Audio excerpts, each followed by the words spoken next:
What is up, everybody? I'm Courtney. And I'm Sean. And we are Hill City Paranormal. Yeah, you are now on the other side. Today is Tuesday, 8:01 p.m. Eastern Standard Time, and the wind is rocking. It's rocking. I feel like I always the give, whole house. I feel like I always give like a weather report. Hey, Daryl. Daryl Paulette, Shout out Spirit of Clover Hill. and Bedford Paranormal. I'll let you do the shout out. We were going to be called Bedford Paranormal. It was taken.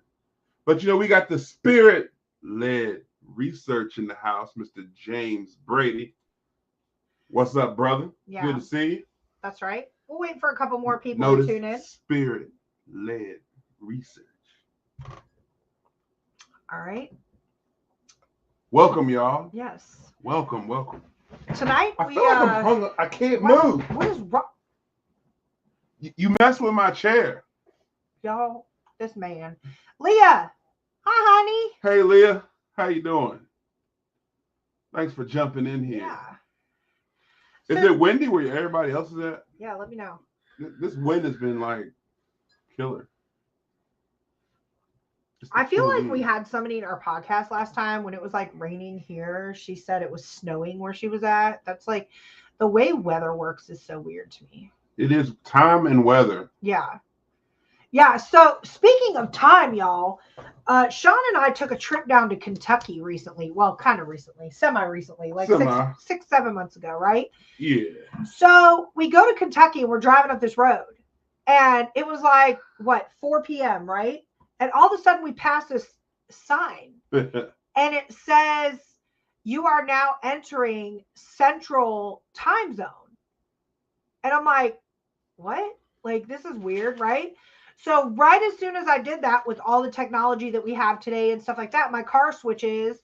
It was like 4:15 or something. And then all of a sudden my car switches to 5:15. Like, I'm talking literally within seconds of passing this sign. And I was like, this is so bizarre. So we were visiting a friend, and, we're out there, we're visiting, we're hanging out, whatever. And when we come back, it was like, there was no difference, in feelings. So, I know that there was a lot of talk, controversial speaking of doing away with daylight savings time. But, I really never got into it until that we had that experience. And we were just like, this is so weird that on one side of this sign, it's a certain time. And then you pass this sign and it's a whole nother time. And it's like, it just seemed useless to me. But then I was thinking to myself, so we were in this major town and it was Eastern Standard Time.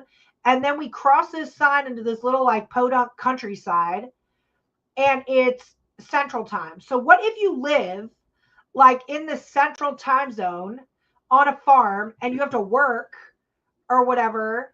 You've got to get up earlier. I'd be late every day. Or later, right? That's so dumb. I'm late anyway. I feel like if you have to be to work at 6 a.m., then, you actually have to get up at 5 a.m. Central Time just to get there on time. That's crazy to me. I'd be late. What's up, Paul Fowler? Been so windy, I saw a chicken lay the same egg twice. Lord? You're skipping comments. Paul Fowler. I'm going. In. North Carolina Coastal Plains research. I did. I debunked time. Damn. Shout out to y'all. But look, now that we got a few listeners in here, guys, we've got kind of a deep conversation for you. Wait a minute. Stop the show. Man. Stop the show. I saw him pop in with my own. Ronnie M. Evan Anderson. When Ronnie comes, Ronnie needs an entrance music when he pops Paranormal. Y'all, next weekend, St. Albans, Enigma Cons. If you don't have your ticket, you suck. Yeah. That's my disclaimer. Yeah. You need a ticket. Get your ticket. Get your tickets. We're going to be there. Get a ticket. Yeah, we're going to be there. I'm going to be walking around. I actually heard there's some Beast teams going to be there. Fredericksburg's going to be there. Uh-oh. Lost Souls is going to be there. Uh-oh. Some guest speakers are going to be there that you guys definitely want to pay attention to. Yeah. A lot of knowledge under one roof, guys, in a haunted location. If you want to learn something, that'd be the time to do it. Yep. merchandise, or just to meet the people you see on here all the time. Knowledge, broaden the horizons. What's the word? Expand the knowledge. That one, it's another one I'm looking for. You remember that show? It's a time to just mingle and meet people. Mingle. This isn't a singles like speed dating. Could be. I mean, you got single investigators out there. I mean, yeah, you could meet your soulmate at EnigmaCon. Either way, it's the place to be. Carrie, number one, the location. You'll be with us in spirit. Either way, it's a hell of a location. Yeah. Number one. Number two, just the people there is where it's going. For sure. And to be honest with you. Networking. That's the word I'm looking for. Thank you. My brain is not working today. Too many jolts of electricity run through it. But networking. This whole entire field is all about networking, guys, to be honest with you. Ronnie said he's looking forward to seeing everyone. Hey, Michelle. Hey, Michelle. Y'all check out Michelle's YouTube channel. The Haunted Apartment. Just type in her name. Like, all you got to do to find her is just type in that name. Look at it on the screen. She's got like a whole little series going. She's got short videos, which I love because I got a very short attention span. But like her little orbs be popping up, her little stuff be happening in her apartment, man. I think it's a cool little documentary type video she be putting up. I'll check them out. Just letting you know, Michelle, I watch you.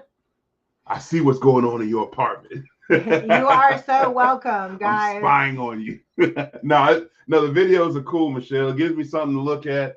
I love looking at other people's content, especially stuff that ain't too edited. That's what I like about it. She ain't got a whole bunch of editing are in the going house. on. The hair is present. The Cushmans. The hair. We love when the Cushmans are in the house. That's right. Debbie and John. Michelle says she has a short attention span too. Yes. Hey, your videos are perfect for me. That's why I watch them. All right, guys. Without further ado, we're going to get a little controversial. We want everybody's honest opinion about stuff. And it's going to be kind of deep.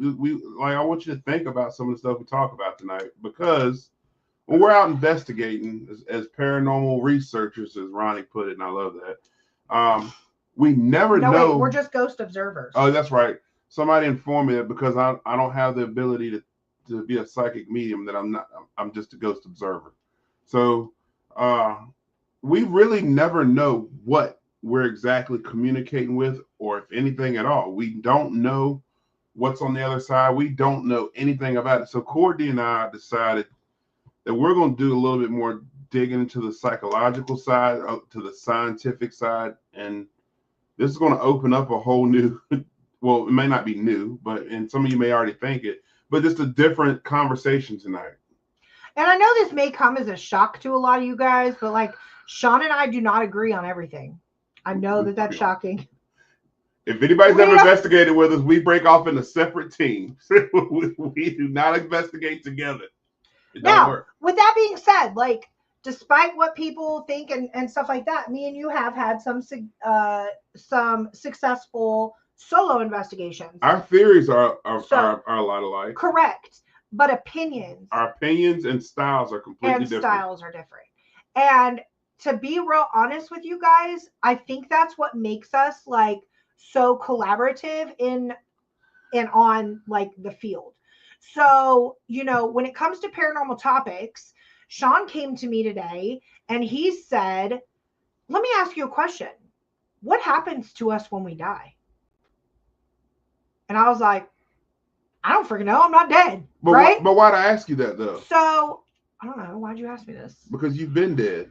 So I have had a near-death experience. No, you were clinically dead. Yeah, clinically I was. You were considered dead. Many years ago. It was like in between my two oldest kids. And for those that don't know, I'm going to tell my age right here, live and in living color. Courtney is 53 years old. She is 53. I've got a 27-year-old and a 25-year-old. Wait, 26 and 24. So in between them, I had a experience and I was declared clinically dead. When I woke up, they were getting ready to shock me for what they said was like the fourth or fifth time. And all I remember doing is going, whoa, like, no, stop. I didn't know where I was at, didn't know what happened. Before this situation happens, I remember like calling out to who was in the house, but like the words were in my head, but like they wouldn't come out. And then I just fell over, right? So then I woke up and they're like, I hear them going clear. And Ronnie, I'm getting there. Okay. I'm glad you asked that question. So looking into near death experiences, I'm reading the same exact thing from people. Everybody crosses over, they see a light, they're greeted, they feel at peace. You know, there's a lot of different theories that are like circulating around the internet as far as like what people have seen when they've had near death experiences. So everybody seems to see the light, and everybody is greeted by loved ones who have passed on, and everybody feels at peace and this, that, and the third. Not me. Guys, you're never at peace. I literally like you wake up every day and choose violence. Yeah, and your heart stops beating, right, James? But like I did not have one of those cool near-death experiences. Like, and you know, I tried. I remember I was asked a lot back then, like, what did you see? What was it like? What was going through your head? Well, like I wasn't conscious to be able to have anything going through my head, but I didn't see a light. Did your heart stop completely? Yes. Oh, well, that's why they were shocking you. Yeah. So, I didn't see the light. I wasn't greeted by a band of loved ones that have passed away. And for those that don't know me, I only have one remaining like immediate family member. So like I should have been greeted by my mom, my brother, my grandma, my grandpa, like all the people that are close to me, like all the pets that have passed away and everything that I've ever like loved that has died, right? I should have been like greeted at this or during this experience. You know, I guess I was expecting to have a cool story, like I was greeted by a man and there was pearly gates and clouds. And you know, this was around the time, for those of you that are in here that are like older, know the Philadelphia cream cheese commercial, right? Where the angels are sitting on clouds and they're like indulging in this amazing looking bagel with cream cheese. Okay, like I didn't have that. So, you know, I tend to lean more towards, I think some of these near-death experience stories might be slightly exaggerated. And, you know, I'm not directly or indirectly calling somebody, and that's okay. Like, that is okay. I just, when you go down and you Google near-death experiences, they are all the freaking same. They are. Now, with that being said, hold on. With that being said, they could be all the same because that really is what you see. But are there environmental factors? Those are the words I'm going to use. Environmental factors that might prohibit you from experiencing that crossover fully, right? Or what if you don't see the light and have that cool like near-death story because it really wasn't your time to go? Well, I think that when it comes to near-death experiences, hey Central Virginia, Central Virginia, welcome. Thank y'all for joining. Been dead 2 times. We did get them booked for a show, I wasn't right? supposed to be there. So I think that, and Carrie, Carrie and I talked about that before too. So I'll say this, my honest opinion, it all depends on you as a person, your personal beliefs, and how your brain functions. And we're going to get into that a little bit deeper. Your brain does still function after your body dies. God, Carrie, Jesus. She done said I didn't go to heaven, I went to hell. Oh, man. Woo. That's another conversation for another day. But the devil doesn't like competition. He sent me back. I think that, number one, the bright light thing, a lot of people talk about it. A lot of people mention it. Could it be the fact that every hospital you lay in, you're under a bright light, and that's the last thing you see before you go out? Oh, and that's the first thing you see when you wake up. I mean, I was out today, and the first thing I saw was a bright light when I opened my eyes. Well, yeah, you. I mean, no, when you first come out of anesthesia, the first thing you see is a bright ass light. I mean, it's like it's foggy, it's blurry. Yeah, that's what I'm saying. Is that it? As far as what I believe. Oh, you're saying maybe that's what people are perceiving to be the bright light. When you think about it, the last thing you're looking up and you're slowly going out, that's the last thing your brain captures. And see, this all happened in my bedroom. Like, right, you went out in your bedroom. I went out in my bedroom, woke up in my bedroom, and then was transported to the hospital. Right, so my last near-death experience. Hey, Ma. I had 2 women in Victorian outfits carrying me away down a dark hallway. That was my last near-death experience before I woke up. So, but what did I do prior to that? I was at a reenactment. So, yeah, where I saw 2 Victorian women in the death attire. So I don't know. I'm not doubting anybody's experience. So let's put that out there before anybody sensitive gets mad. Calm down, chill out. We're not saying we're doubting it. We're wondering exactly what's going on. I mean, I don't know, but I mean, I think it's like a mixture of things. So Michelle was just telling a story in the comments that she had a friend who struggled with substance abuse. He overdid it, OD'd, and had a near-death experience where he fell into a fiery, dark pit of cryptids. He was so afraid, he started praying, and when he did this, the angels came to him, right?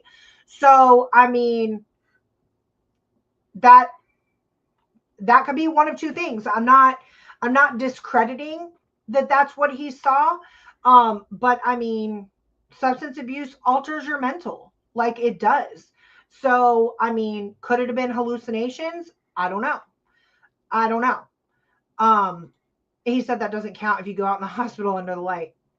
Hey, Shonda and Mike, FPRI. FPRI, Shonda and Mike. Paranormal. Our buddies. What's up, y'all? Good to see you. So, I mean, I don't know. I started to, hold on. I wish I could verbally respond to this because I sure as heck don't want to type out all I have to say. I feel you on that. Save it for the show. Yeah, we can definitely talk about this. But what this did was this caused me to go down the lovely rabbit hole of Google. Okay. Chuck Whitby. What's up, Chuck? Hey. Shout out Chuck Whitby. Yep, Chuck and Carrie Whitby are a part of our team, Hill City Paranormal. They was with us from the ground up. Yeah. So it caused me to go down, like I said, the rabbit hole of Google. I'm like Googling near-death experiences, people that don't have like any significant cool stories, so to speak, and things like that. And I stumbled upon an article that's what happens to us when we die, spiritual insights for everyday life, right? So they broke it down to 3 stages. And they said, and I'm going to totally summarize this because I'm not sitting here for the whole show reading this like ridiculous article that's 10 miles long. But they said basically, at first we simply sense like the angel's thoughts, feel their love in our minds. As soon as our spiritual eyes are then opened, we say goodbye to those warm angels and then begin our journey into the spiritual world. So there's like levels of angels that you see like spiritually, depending on your religious belief. But the first stage after death is the stage of outward life. At this point, we settle into a life very much like the one we lived on earth, because that's where our mind and our hearts are. And in the spiritual world, our thoughts and feelings determine our surroundings. So at that point, we may or may not even realize that we have died. Like the experience of dying just seems like maybe you're having a dream. Everyone around you looks the same. We go on about our daily business. We get up, we go to work, go home, eat, relax, and head to bed when we're tired. Okay. So that might seem a little bit strange. Like, what? So then they go on to say that like a few minutes later, you go into like the second stage after death, which is the stage of inward life. And as long as we are living here on earth, we can think and feel one way, but say and do something else. So for example, we can totally hate somebody, but treat them with respect, or we can love them to death and look at them dead in their face and tell them we don't.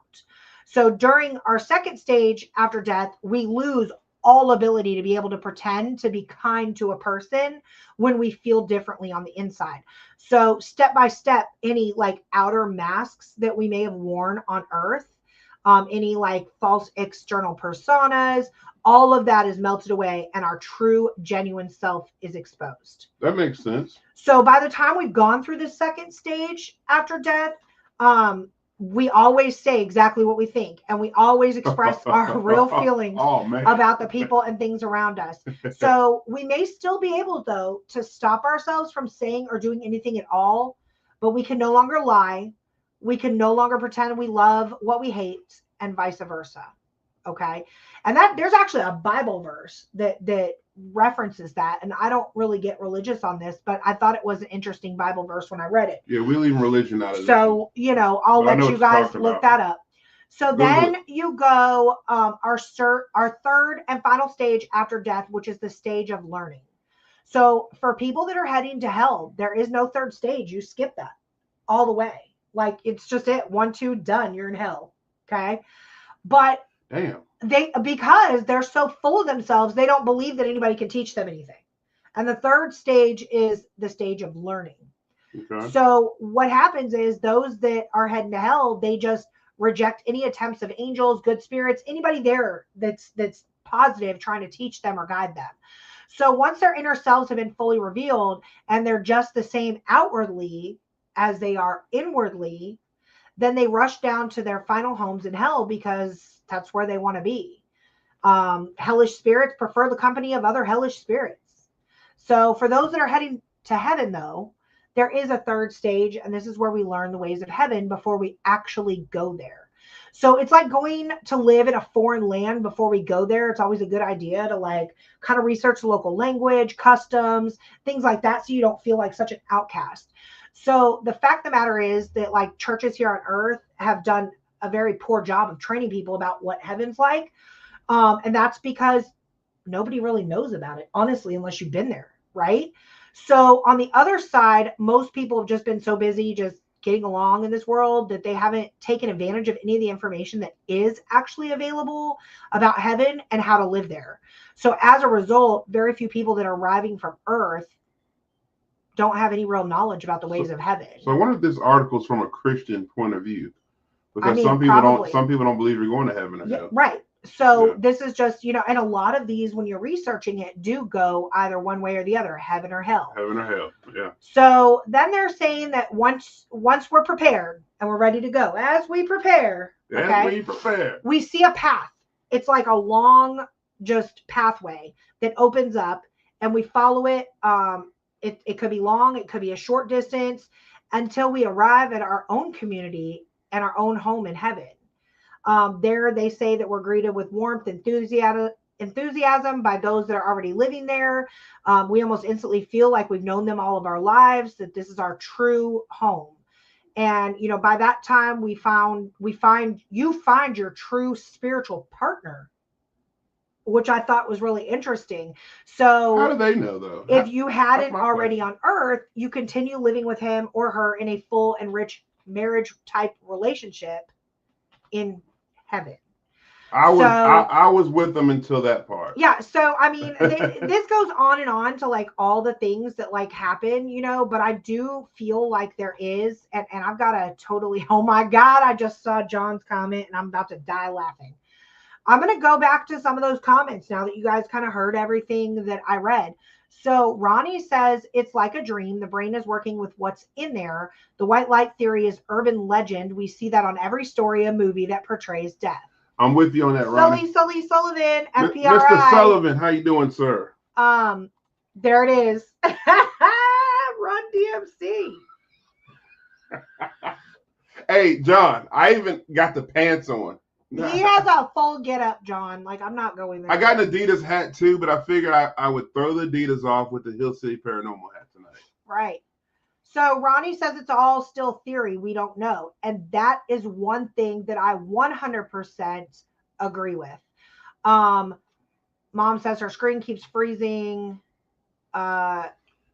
Ronnie and Daryl are ready for next weekend. So James said, I'm Christian, and I will say I don't think we go directly to heaven or hell as soon as we die. Well, we don't.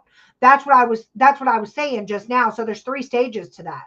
So you go through stage 1, stage 2, and stage 3. Stage 3 is where you're like learning about heaven before you actually go to heaven. Okay.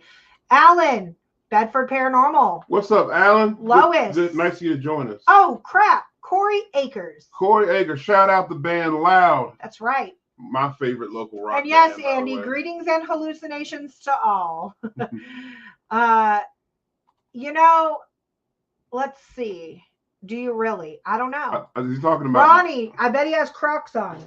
No, he does not. I got slippers on right Y'all, now. he has UGG slippers on. They're not UGG slippers. They're UGG Tasmans. Sean could be representing Korn.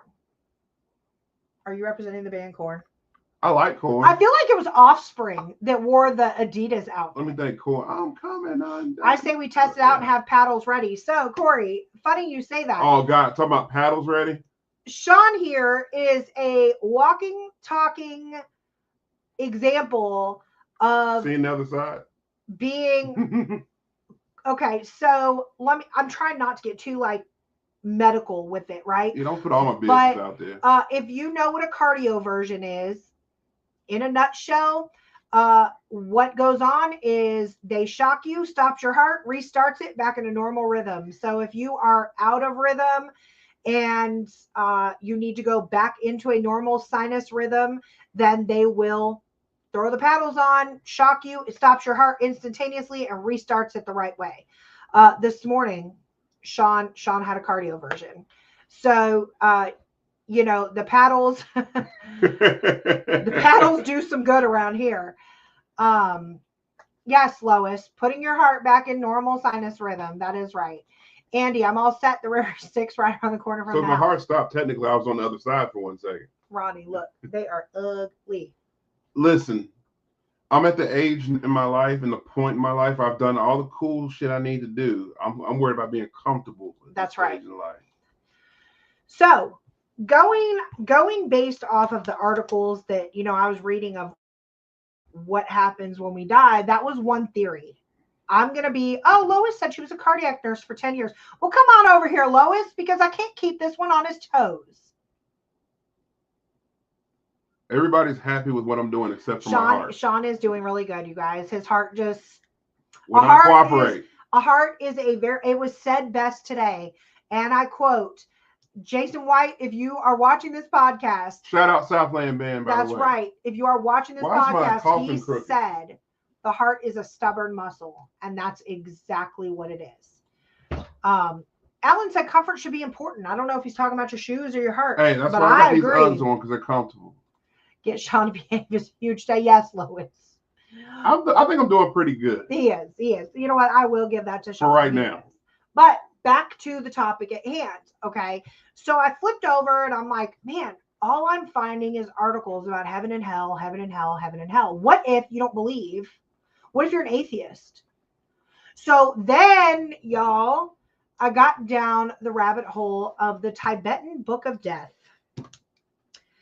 Please let me know in the comments if you've had the pleasure of reading this, because I now am going to read the full book. What I read was more realistic than, say, the Angels with the Cream Cheese Bagel, right?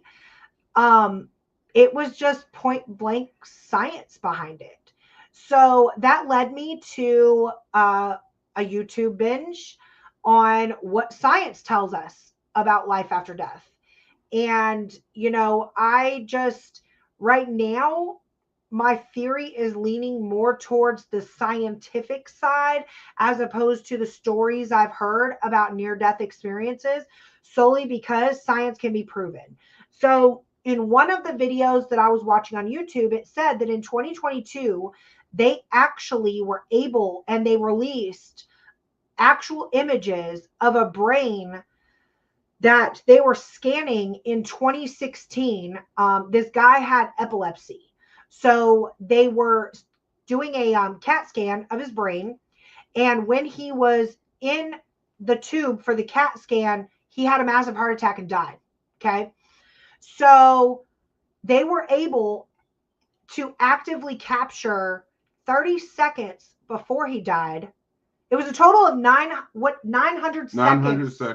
900 seconds of actual like images caught, including 30 seconds before death, when he died, and then like umpteen amount of seconds after he died. And I was literally sitting in front of the TV like watching this because I'm a huge science geek. I like to see how things work. But the one thing that they said that stuck out to me was this. They said that the electrodes in the brain activated after he was clinically dead, like no bringing him back, done, had a heart attack, like it's his time. Mind you, this guy was like 89 years old. Okay. So he lived his life, but they said that everything shut down in the brain. And then the electrodes that trigger our memory function all started working simultaneously. So it was almost like he was replaying all the memories of his life after death. Which is a common near-death experience report. People start replaying back what happened when they were young. Hey, Emily, Lost Souls. Lost Souls in the house. Shout out Lost Corey, Souls. I will send you that link, or I'll have Sean send you that link, because I was like literally glued to the TV because I'm like, man, okay. So and Central Virginia said science can be proven until death proves it wrong. But here's the thing. There's a balance. There comes a balance. This was a mixture of that. So they were performing medical science. Dude died and proved it. That your brain's still functioning. Right. So, like, I don't know how I feel about that, because I feel like, what if you had like a really effed up life? Like, you don't want to replay that stuff. Like, you're just like, what are you replaying? Right. And then what memories do you replay? Is it just the bad ones? Because a lot of people, like, trauma response in adults and children and living people is real. So, like, blocking is a huge thing for those that have undergone any trauma in their life. Like psychological blocking, that's a proven fact. So you could take a trauma victim and talk to them, put them through therapy, and 10 years up the road, they can't remember what happened, like what trauma happened. Then you have the other side of that, people that suffer from like PTSD, where they're just literally sitting here and replaying that trauma. And there's little things that trigger it. I'm going to use the military because that's the most common form of PTSD, I believe, that I can actually speak on, that I've witnessed with my own two eyes. But loud noises, cars backfiring, like that could send somebody into a downward spiral that has PTSD. So what exactly are we replaying? And Ronnie, I'm glad you brought that up, and I'm going to go back up to your previous comment in a second, but you said like dreams. So I went down that rabbit hole, right? And that is exactly what scientists are saying, is that your life replays like a dream. Like you start from your very first memory, 2, 3, 4 years old, whenever you started to remember playing ball with your dad in the yard or your favorite stuffed animal, and you just replay like your whole life like a dream. I feel like Howie right now. Dun dun dun dun. So Ryan C. Jones, freaking awesome paranormal show. Welcome. ASPS, Riff Nation Network. No, Ryan is ASPS now, isn't he? He's been ASPS. Oh Lord, that's his team. I just thought Ryan was the cool kid on the block. He is. Well, he's that too. What's up, Ryan? Such an honor to have you. If that was the case, then he was revived. Would he have seen the light, or family members? We don't know. We don't know. That's the question that we wish we knew. So the number one question that was asked on the internet was, how does anybody know what happens after they die if they're dead? And that's where those questions come in with the near-death experiences. And even though you're determined clinically dead, when you come back, you're still not considered dead. So that's why you fall into that near-death experience category. I'm back. What's the topic today? Sam, we're talking about what happens after you die. It ties into now, Sam, investigating. Sam would be a good one, because Sam works in a nursing home.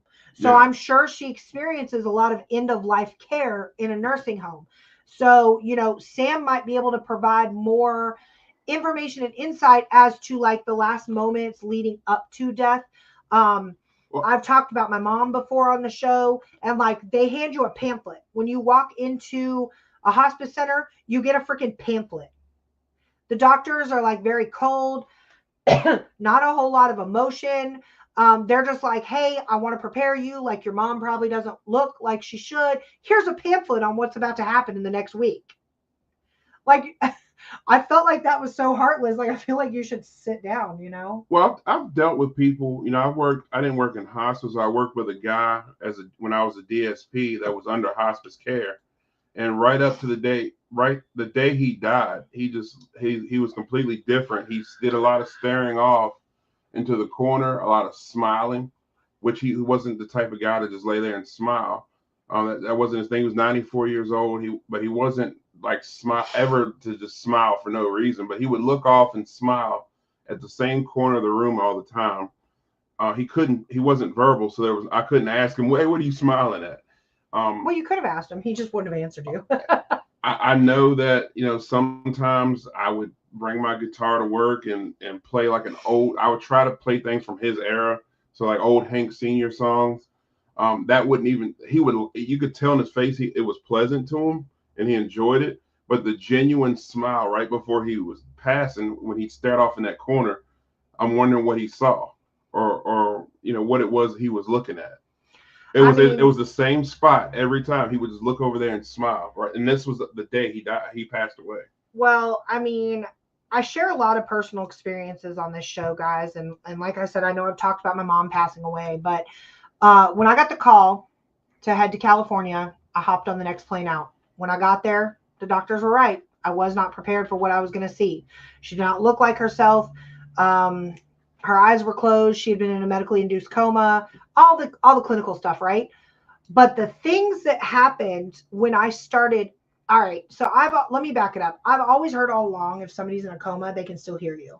I've always heard that they can feel you, they can hear you, things like that. So like I made sure that I was talking or singing or doing anything to where my voice was being heard. And, when you're in a hospice room and there's nobody else there, you ain't got nobody else to talk to. So it's a lot like ghost hunting. I sat there and had a whole conversation with the woman. She didn't respond to me until day 3. And she popped her eyes open. And I laugh when I tell this story, guys, because, my mom was a character. I'm just going to put it that way. She started saying the most outlandish shit I'd ever heard in my life. 1A, she filed a report on me to the head of nursing because I was the worst nurse she ever had. She didn't have any children. All she had was like 7 cats and a dog. My mom hated cats and loved dogs. She had 2 children, me and my brother. Then she asked to go outside. And I gladly obliged. They had a nice little garden area in this hospice center full of all kind of plants and botanicals and butterflies and things like that. And a dragonfly landed on my mom. And the panic that set in because the FBI sent in a drone to get her was probably the most comical thing that I had ever seen. So of course I'm like trying to calm her down. Mom, it's a dragonfly. Like, calm down. It's okay. Get me inside. So I take her inside, right? And then each day progressively got more bizarre with the conversation. And I'm touching on that because you said that your guy was staring off into the corner. So about 5 days after I was there, on day 5, my mom woke up and she said, she was in a panic. She said, I need to get dressed. I've got 1 hour to be there. And I said, 1 hour to be where? And she said, upstairs, they're playing cards. I need to get there because they're playing cards upstairs. The hospice center was a single level building. Okay. So what is upstairs, right? The upper room. So then day 6, she needed to get ready again. She needed to get ready because the ship had came to take her home. And, I don't know if I've ever even told you this, but all growing up, whenever you complained to my grandpa, there was no complaining. He would literally respond to you and say, one day your ship will come in. I never knew what that meant until my mom said the ship was there to take her home. Well, that was the same day that, I had to fly back home. And it was that night that I got the call that she had passed away. So, is there really that band of angels to take you home? Is there really people there to take you into the afterlife? Ronnie had a good point. He said, do you see friends, family? Like, who do you see? And things like that up here somewhere. He had said it. I don't know. I don't know who came to take her home. Maybe it was her mom. Her mom had passed away before she did. So let me go back to some of these comments. They can't tell what the activity is going on in the brain. So in this video, they said that they could see the electrodes that triggered memory function. But can they actually see what memories you have? No, I don't think that's ever going to be scientifically maybe in 2092. I don't think we'll be here to see it. No. It is a theory. We should have the technology to see the brain and what it sees. I agree. But again, I don't think we're going to see that in our lifetime. Kim, my grandma was talking to family members that passed right before she died. That's what I'm trying to say. I really do think, in my personal opinion, that you're greeted with open arms from all your loved ones when you go. And that's my theory. Okay. Alan, I've been with relatives in hospice that had conversations with people that I couldn't see or hear. And yes, someone was patiently waiting on him. Howie, ASPS, Rift Nation, Orion Effect, and second half of G3. He's the first half. That's the boss. Sam, we have a lot of people talking to family members and reaching in the air. Oh, that's a new one. So they're actually reaching. That's common. I've seen that. No, but that's a new one in the comments. Yeah. I'm saying. Yeah. They're actually reaching for something. Okay. Yeah, I've heard of that before. Carrie, explain CC camera videos of people passing and some show a shadow leaving the body or weight difference before death and after difference. So the weight difference thing, when somebody first dies, is true. You do instantly drop weight. There's a million theories on that, and that's honestly why I honestly and truly believe in what we do when we investigate. Because again, I'm a scientific guy. I've looked at a lot of Newton's laws on energy. I'm not going to go through all of them, but you're more than welcome to look them up. But hey, Amy, I do believe that's energy leaving the body, and so that's what keeps me investigating, and that's how this is. We're going to tie all this in just a few minutes, but I can't explain the CC videos. Number one, with the CC videos, there's a lot of editing going on, and it has been CG. Is that what it's called? It used to be CG. It's been going on for years. The ones that might be real might have captured something. I've heard people report a light appearing from people that just passed away. I've heard of people seeing something fly out of somebody that's passed away. I've heard reports of that. I personally haven't seen it, and I've witnessed several deaths in my lifetime. But what I will say is I do believe that energy does leave your body when you pass away, and I do believe that's what keeps me investigating in the paranormal side, because where does that energy go, and how does it think? How does it feel? Can it think? Can it feel? Can it respond to you? And that's why we do the research we do. I like hearing from Sam because she works. This is her. What is Central Virginia? They don't want to see what's in my mind most of the time. I like hearing from Sam because she deals with this daily, right? So a lot of people, before someone passes, sees little kids, and now they say, "Oh, well, someone's going to pass." So that's interesting.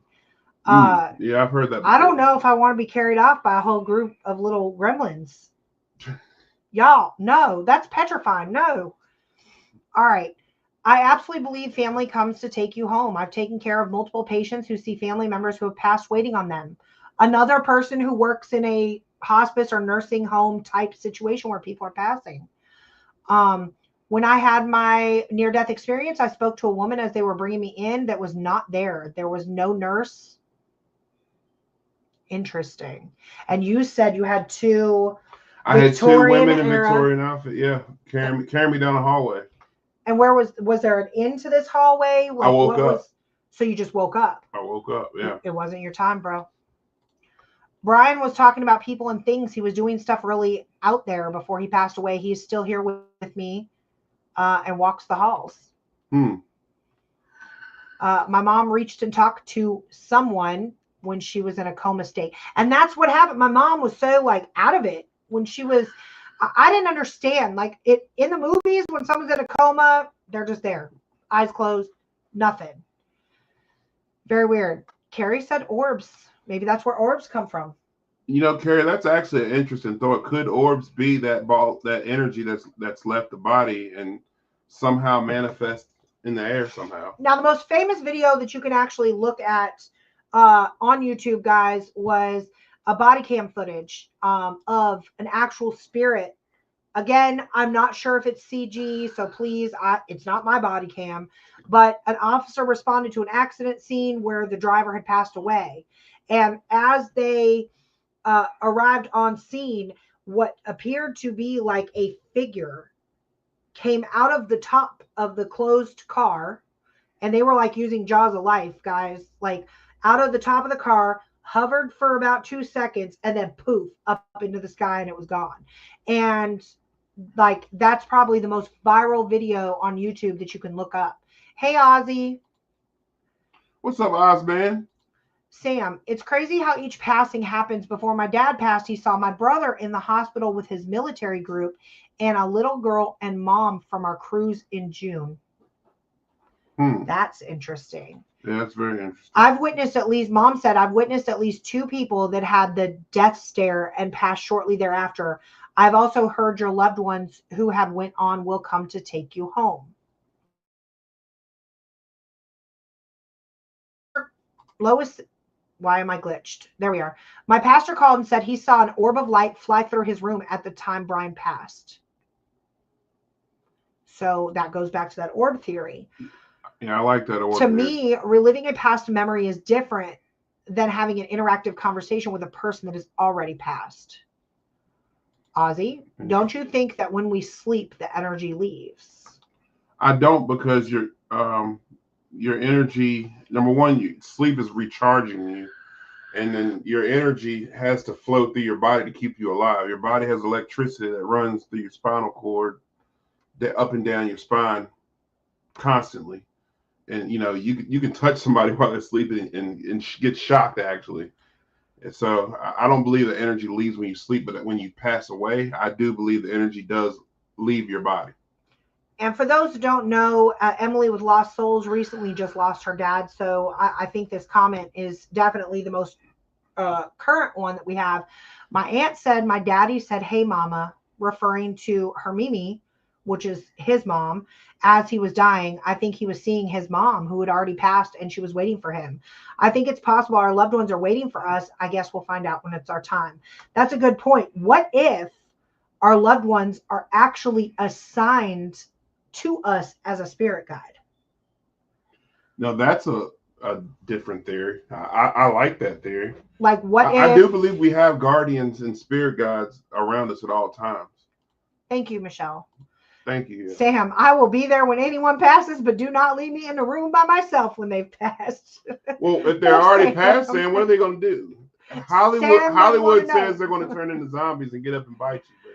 But I haven't seen one yet. I've seen dead bodies move, but once that embalming fluid moves through them, if they move again after that, then I'm running. So Ozzy said, okay, I hear you, but Howie actually answers Ozzy as well. They say when you sleep, your soul moves into other dimensions. It allows the body to physically recharge. Chuck, being a car guy, had to take it to cars. We have approximately 9 volts in us. They say, guys, that when we pass away, that I believe Chuck might have more than 9 that volts. I think we have 7. Is it 7 minutes? They say that it takes 7 minutes for your brain and stuff to die. But like when I was growing up in school, they said if you get like decapitated, that you can like still see what's going on for like, I think it's like 90 seconds or something. Well, I heard a story one time when I was in the meds class that, and I'm not talking about. Hey, Chris, y'all, sorry, not to interrupt you. Yes. Next Tuesday, 8 p.m., Chris, I'm going to say this all wrong. Mendak? I think it's Mendes. Mendes.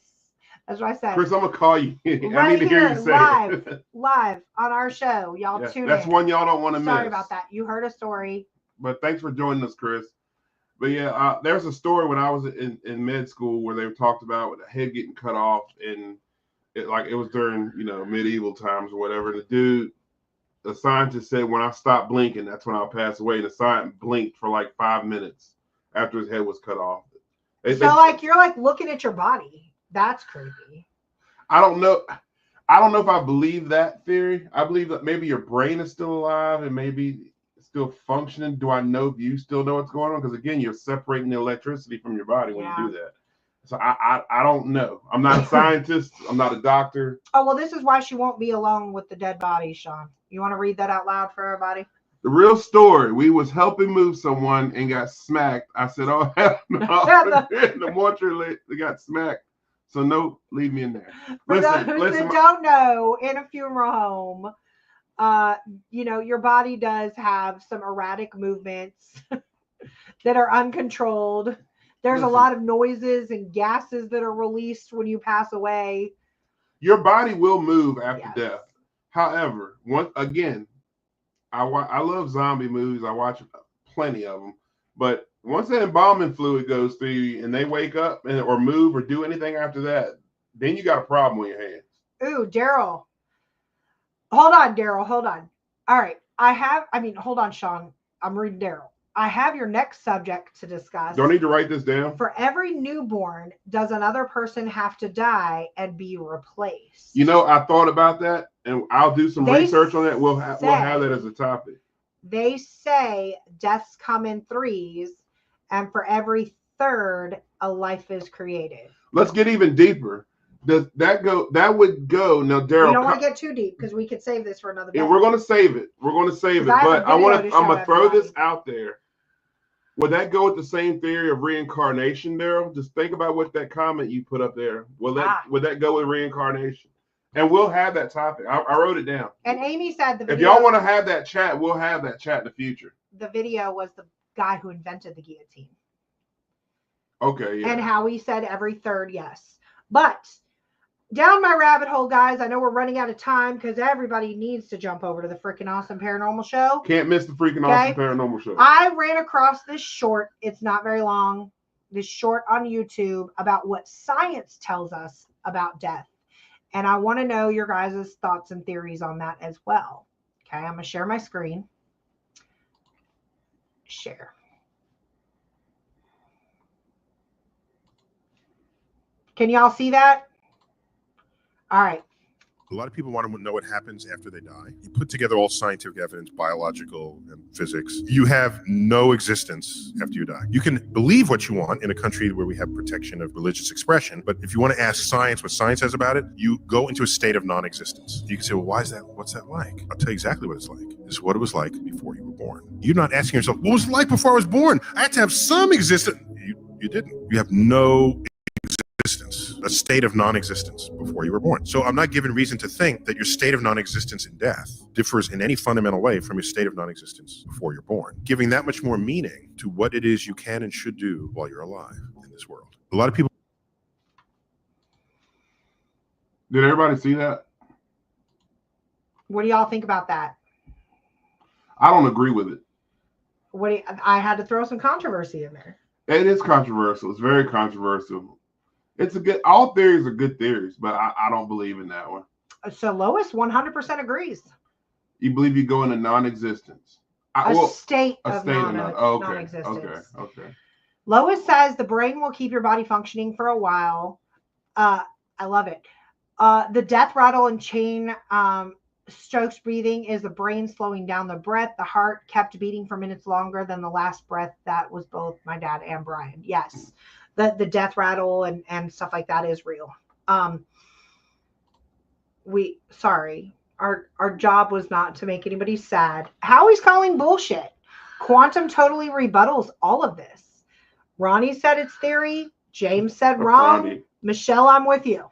I don't know. So I'm going to say I disagree with it. I can't say what's right or wrong because again, I've not died and crossed over to the other side and lived there long enough to answer this. However, you know, if that's the case, then that takes away all theories of life after death. Or is it like Ronnie said? He said it's theory.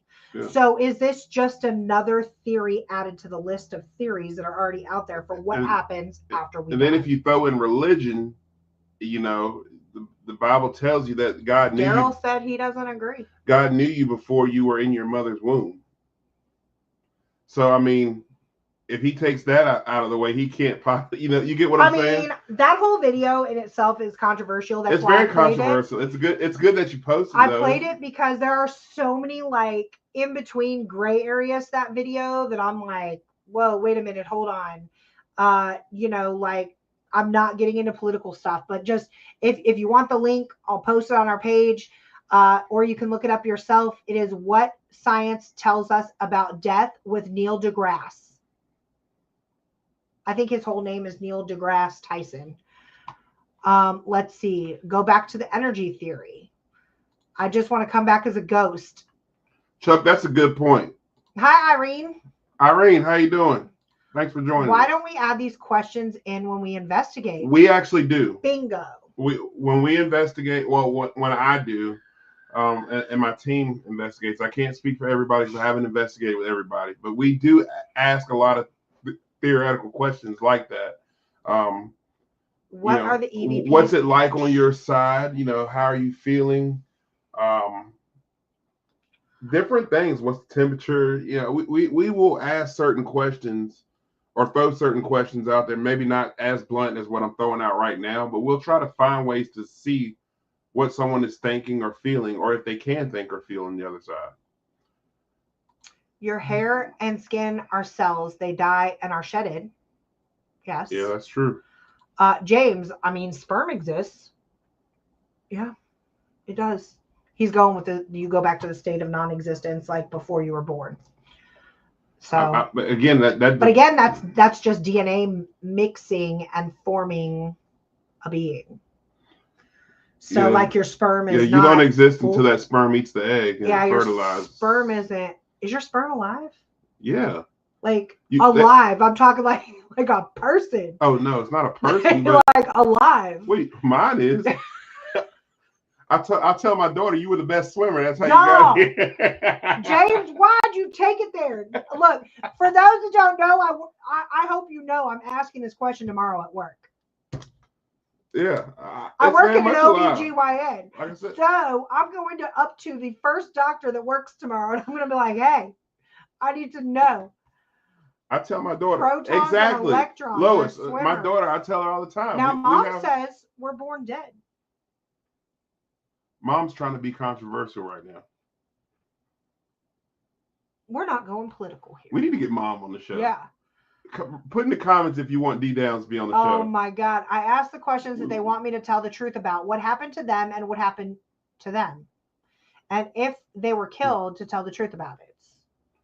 Irene, do you get any responses with that? I'm just curious. Yeah, James. I'd like to know.